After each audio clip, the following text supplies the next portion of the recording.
नमस्कार. लिंग सिद्धांत या पुस्तकामध्ये मी विशेष करून धर्म आणि दर्शन यावर जास्त भर दिलेली आहे. आणि यामध्ये धर्माचे विचार आणि कर्मकांड यामध्ये समजावून सांगण्याचा प्रयत्न केलेला आहे. दर्शनशास्त्राचं जे रेफरन्स मी घेतलेला आहे, हे दर्शनशास्त्राचा दर्शनशास्त्रातील रेफरन्स मी या विषयाला समृद्ध करण्यासाठी म्हणून या पुस्तकात जोडलेला आहे. ते माझ्या अभ्यासक्रमातही होते. पुढे त्याच्यावर मी खूप अभ्यास केला. प्राचीन काळी भारतीय विज्ञानाची एक विशेष ओळख होती. सर्वांना त्यासाठी भारतात यावे लागत असे. प्राचीन विश्वविद्यालये जसे तक्षशिला, नालंदा आदी याबाबत सर्वांना आकर्षण होते. त्यासाठी विद्वान मंडळी व विद्यार्थी इथे शिकण्यासाठी येऊन जायचे. जसे भारतीय उपखंडातील यायचे तसेच विदेशातील विद्वान मंडळी यायची. विदेशातील अनेक नामांकित विद्वानांनी येऊन अभ्यास केल्याचे दाखले किंवा उदाहरणे आपल्याला माहीत आहेतच. हे जसे वास्तव आहे तसेच आणखी एक वास्तव हेही आहे की या उपखंडातील राजकीय, शैक्षणिक, सामाजिक व सांस्कृतिक घडामोडी अत्यंत वेगाने घडत होत्या. भारतीय उपखंडात बहुतांश एक सांस्कृतिक वारसा असला तरी अनंत स्वतंत्र राजकीय चळवळी व्यवस्था कार्यरत होत्या. त्या काळातील आर्थिक, शैक्षणिक व सांस्कृतिक क्षेत्रात काम करणाऱ्या लोकांना ही बाब अतिशय चुनौतीपूर्ण होती. एकीकडे शैक्षणिक क्षेत्रातील उन्नतीला जपणे, सांस्कृतिक क्षेत्रात राजकीय भिन्नतेवर मात करत समाजाला पुढे नेणे कठीण कामाला अंमलात आणावे लागत होते.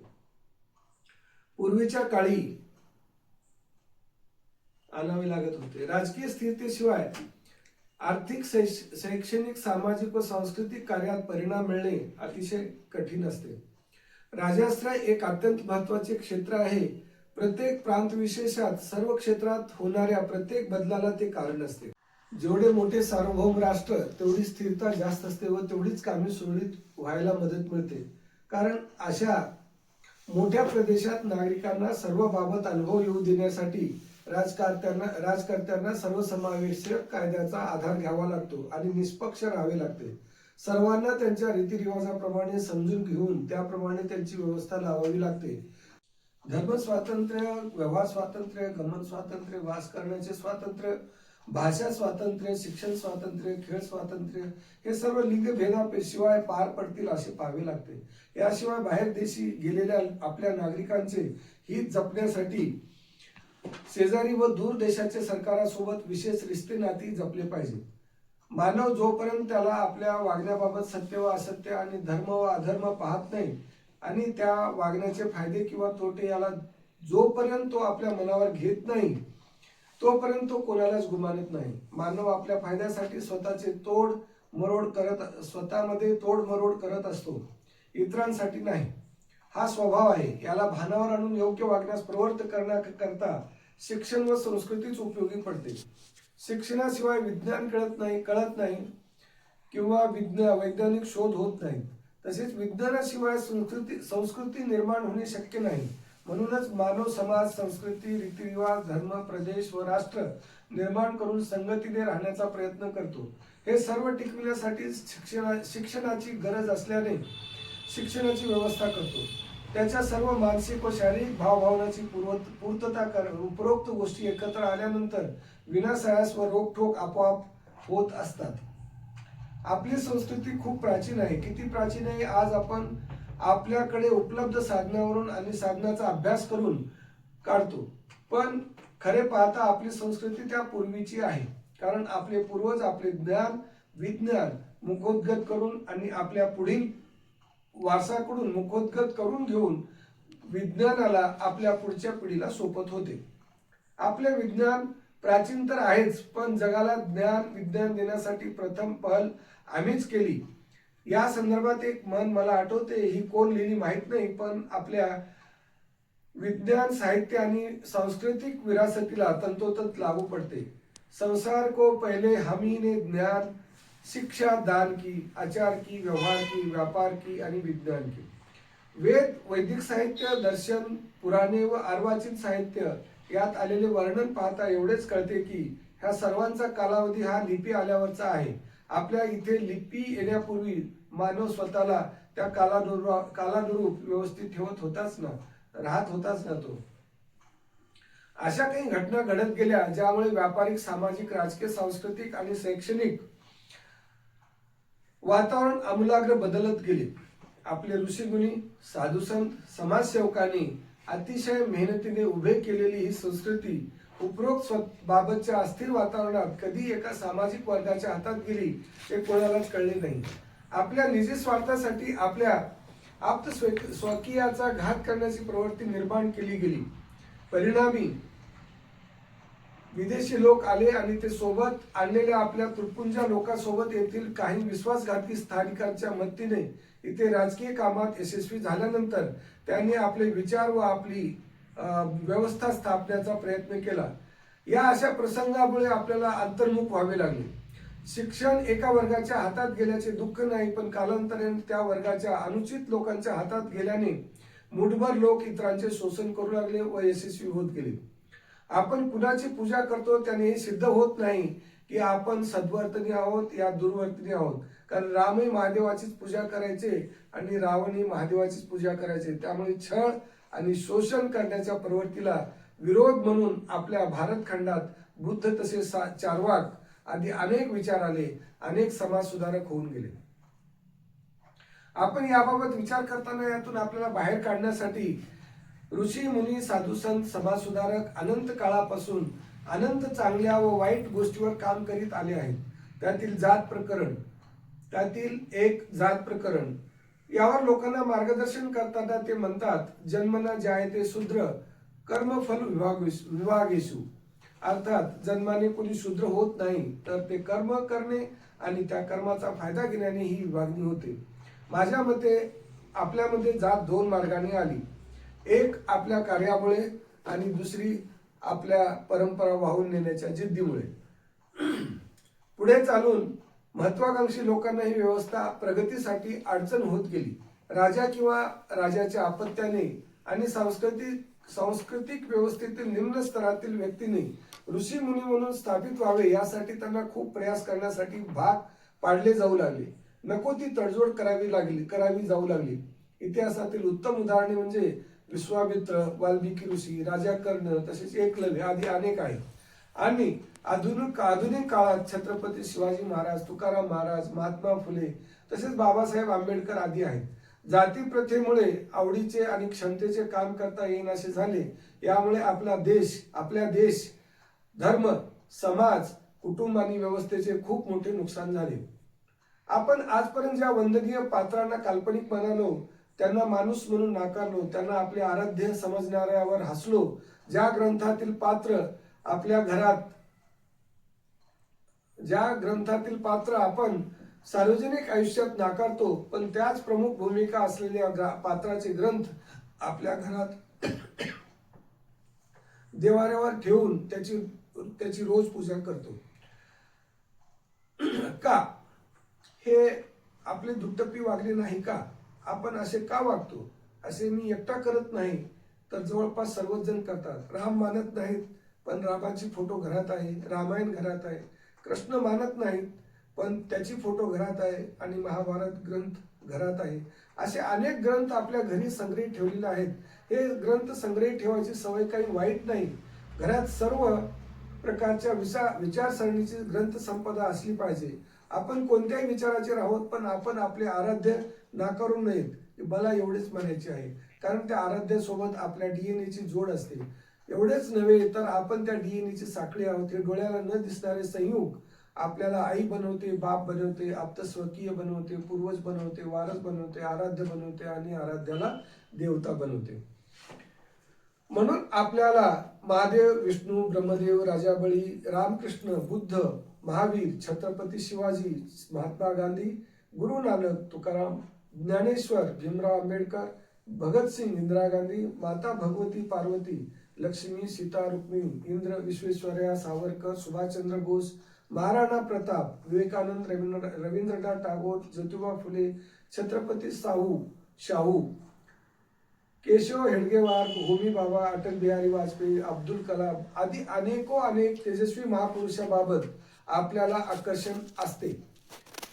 त्यांच्याबद्दल प्रेम येते, त्यांना टाकून बोलणाऱ्यांचा राग येतो. हे असे उगीच घडत नाही, त्यामागे हे डीएनए असते. मग ते काल्पनिक होते असे आपण कसे म्हणू शकतो? कोणी म्हणत असेल की आम्ही प्रत्यक्ष प्रमाण मानणारे आहोत, त्यामुळे धार्मिक किंवा न दिसणाऱ्या गोष्टी मान्य करणार नाही, असे लोकही ढोंगी असतात. कारण या जगात किंवा ब्रह्मांडात पुष्कळ असे तत्व आहेत जे प्रत्यक्ष नाहीत, पण त्यांचे अस्तित्व असते. हे आता विज्ञानाने सिद्ध केलेले आहे. प्रत्यक्ष नाही त्याचा अर्थ ते फक्त सूक्ष्म आहेत असा होत नाही. असे तत्व विशालही असतात जे आपल्या दृष्टीच्या कक्षेत येत नाही, पण तरी प्रत्यक्ष प्रमाण आपले महत्व राखून असते. त्याला नाकारता येत नाही, त्यामुळे त्याचा आग्रह धरणे शहाणपणाचे असते. पण त्यासाठी अडून बसू नये. विज्ञान तर्काने किंवा शब्दछलाने चालत नाही, तर यासह प्रत्यक्षादी प्रमाणाने चालतो. तसे पाहिले तर जगात जेवढे धार्मिक विचार आहेत यात प्रत्यक्ष परिस्थितीपेक्षा ढोंग जास्त आहे. जसे आज जगात सर्वात मोठे मूर्तीपूजा न मानणारे ख्रिश्चन व मुस्लिम आपल्या आराध्याला मूर्ती, दिशा किंवा स्थानाच्या आकृतीत पाहूनच आपली श्रद्धा अर्पण करतात. आपण भारतात ही मंडळी आधुनिक काळातील संत मंडळीला आपले आराध्य म्हणून त्यांची फोटो आपल्या घरात किंवा धंद्याच्या ठिकाणी लावतात. कमीत कमी याबाबत हिंदू जास्त प्रामाणिक आहेत. हिंदूमध्ये मूर्तीपूजक व मूर्तीपूजा विरोधक आहेत, पण हिंदू मूर्तीभंजक नाही. मूर्तीपूजा विरोधक हिंदू मूर्तीभंजनाचे विचारही मनात आणू शकत नाही, कारण आपली हिंदू विचारधारा ही परमेश्वराला चराचर व्यापी मानलेली आहे. अर्थात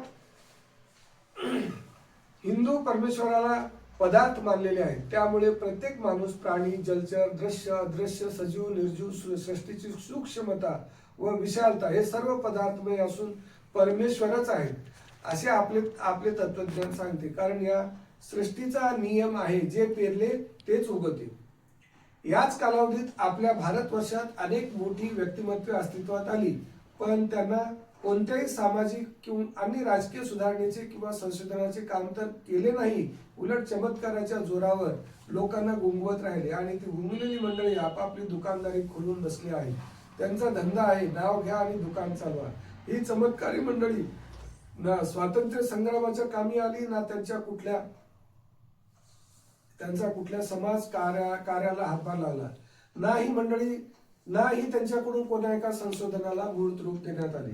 त्यांच्याबाबत असे म्हटले जाते की ते आपल्या आशीर्वादाने आपल्या भक्तांची असंभवनीय कामे करून द्यायचे. मग आपल्या देशाला ते स्वातंत्र्य का देऊ शकले नाही? सर्व जाती धर्मात असे चालत राहते. लोक चमत्काराला नमस्कार करत असतात, कारण त्यांना त्या कल्पित परलोकीचे आकर्षण व उत्कंठा जास्त असते, म्हणून हे सर्व घडते. बाकी सर्व गोष्टी ऐहिक समजून दैनिक गोष्टीकडे दुर्लक्ष केले जाते. त्यांना हे माहीत नसते की आपले परलोक प्राप्तीचे विचार आणि प्रयत्न आपले राजकीय, सांस्कृतिक व वैचारिक स्वातंत्र्य असेल तर साध्य होते. अन्यथा राजकीय विचारधारा एक व धार्मिक विचार अलग असे घडून आल्यास आपल्याला इच्छित परलोक कसा काय साध्य होईल? त्यावेळी मी कोण हाच मोठा प्रश्न आपल्यासमोर वासून उभा असेल. अशा प्रसंगी आपण मानसिकदृष्ट्या स्थिर कसे होणार? आणि वैयक्तिकरित्या आपण स्थिर नसेल तर आपले धार्मिक कार्यात कसे गुंतणार? शक्यच नाही. आपण विचाराने किती प्रगल्भ असलो तरी आपल्या सांस्कृतिक विरासतीला टिकविण्यासाठी आपले विचार समर्थित अनुयायांची साखळी लागते, जी बहुसंख्येने वेगवेगळ्या स्तरातील अनुयायांची असते. धर्मविचार जागरण ही चळवळ असावी. ती आपण किंवा इतर धर्मीय लोक वेगळ्या दृष्टिकोनातून चालवत असतात. याशिवाय एक निशब्द आक्रमक नमुनाही अस्तित्वात असू द्यावा लागतो, जो आपल्या अनुयायांना संरक्षण उपलब्ध करून देते. जसे मुस्लिम आणि ख्रिश्चन चळवळ अंमलात आणतात. आपण देशात बहुसंख्य असूनही आपल्या व आपल्या आराध्याच्या विरोधात वक्फ किंवा प्लेसेस ऑफ वर्शिप ऍक्ट सारखे कायदे संसदेत मंजूर होऊ शकतात. हे आपल्या धार्मिक, सांस्कृतिक व मानसिक दुबळेपणाचे लक्षण आहे. याबाबत मौन हे आपण विखुरलेले आहोत हे जगाला ओरडून सांगत आहे. असेच चालू राहिले तर आपण भारताला धर्म आणि सांस्कृतिक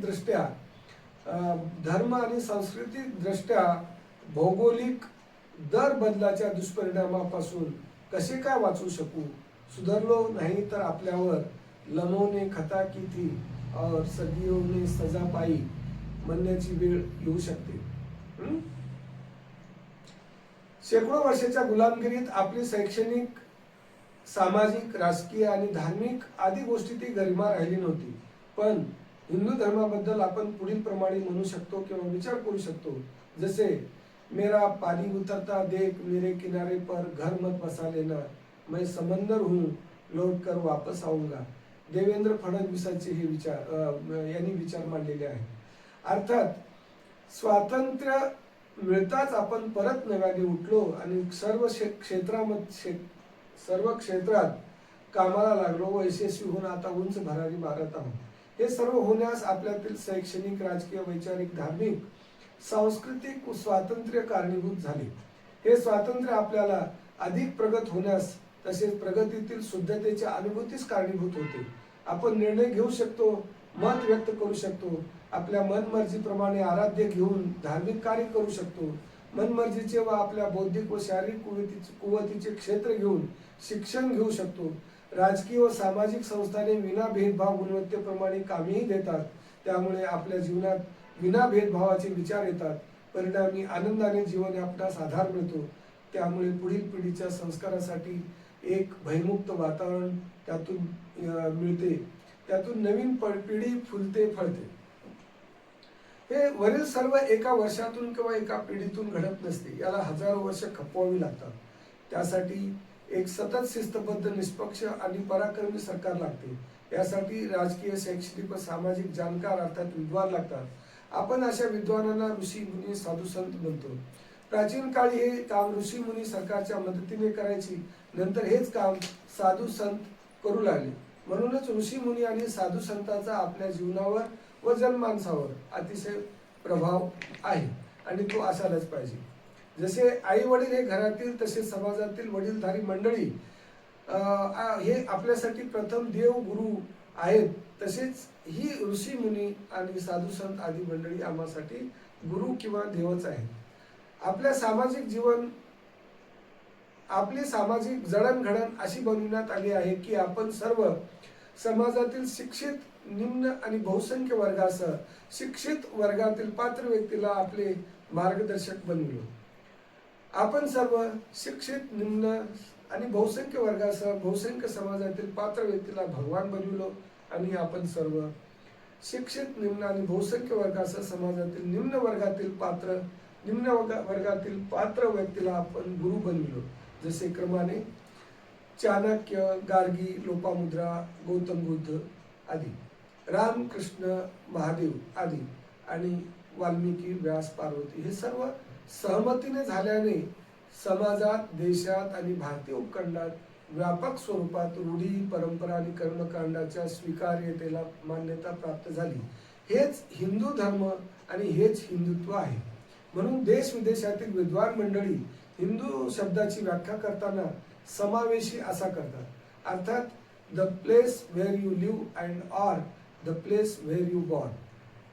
आपण विज्ञानाच्या त्या शिखरावरून खाली आपटलो आहोत. आता परत तेथे जायची आपली भूक आहे आणि आज आपण तसे प्रयत्न करत आहोत व त्यात बऱ्याच अंशी यशस्वी झालो आहोत. इथवर आपल्याला मागील चुका दिसत आहेत, चुकीचे वागणे दिसत आहेत, चुकीचे दोन माणसातील संपर्क दिसत आहेत. आपल्याला धर्मातील व आपल्या चालीरीतीला मानणाऱ्या दोन माणसांमध्ये भेद केल्याचे दिसत आहे. चुकीच्या ठिकाणी अहंकार केल्याचे दिसत आहे. आपल्या चुकीमुळे कसे आपण आपली माणसे गमावली ते दिसत आहे. आम्ही कसे नागवलो गेलो, कशी गुलामगिरी गळ्यात अडकवून घेतली. ह्या सर्व गोष्टी, भयावह गोष्टी आज समाजात समजत असलो तरी आपण तसे होऊ नये म्हणून आज तरी फार काही करत आहोत असे दिसून येत नाही. याचे दुःख आहे. माणसातील जाती पंथामधून होणारे भेदभाव जोपर्यंत थांबत नाही तोपर्यंत हे असेच होत राहणार, यात वाद नाही. दुनियेत अंदाजे 1100 पंथ अर्थात रिलिजन आहेत असे म्हणले जाते. काल महिमाने यात काहींची भर पडू शकते, तर काही नष्टही होऊ शकतात. आपण मात्र अनंत चढ उतारासह अनेक संकटावर मात करीत एकाच ठिकाणी उभे आहोत. ही साधी गोष्ट नाही. आता जगात प्राचीन काळापासून फक्त एकच धर्म अस्तित्व टिकून आहे, तो म्हणजे हिंदू अर्थात सनातन धर्म. एक स्वयंभू व्यवस्था आहे. ती ना निर्माण केली जाते ना नष्ट केली जाते. धन्यवाद.